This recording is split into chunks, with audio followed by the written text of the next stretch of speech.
Elles étaient gantières, entrepreneuses, religieuses, poétesses ou cantatrices. Toutes ont laissé leur trace à Millau.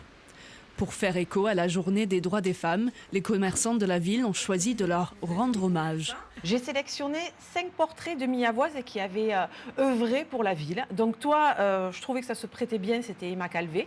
Pour Léa Béral, fleuriste et gérante de sa propre boutique, ces femmes sont une source d'inspiration.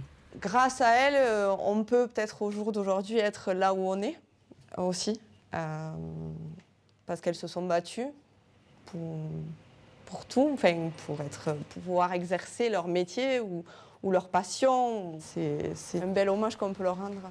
Organisée par l'Office de commerce et de l'artisanat, l'opération Millawoises en lumière est aussi une manière d'encourager les habitants à découvrir leur commerce autrement. Les commerçants quand même de Millau sont très investis dans leur ville.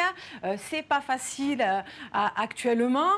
Mais ils sont quand même là et je trouvais que leur donner une autre place aussi que du simple commerçant avec justement ce passage de culture pour tout le monde, c'était les mettre en valeur de façon différente et l'idée me plaisait bien. 32 commerçants participent à l'initiative, avec chacun son portrait affiché en vitrine. Pour ce libraire, mettre en avant la poétesse Émilie Arnal, méconnue de nos jours, était une évidence. C'est l'occasion de la faire découvrir, de la faire connaître et de mettre en valeur aussi le patrimoine féminin qui a été longtemps invisibilisé. Une mise en lumière qui interpelle les passants.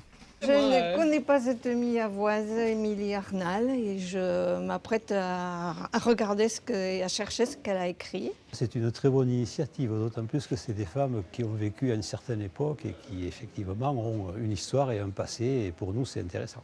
Et pour en connaître davantage sur l'histoire de ces femmes, 5 cartes postales sont à collectionner auprès des boutiques millawoises.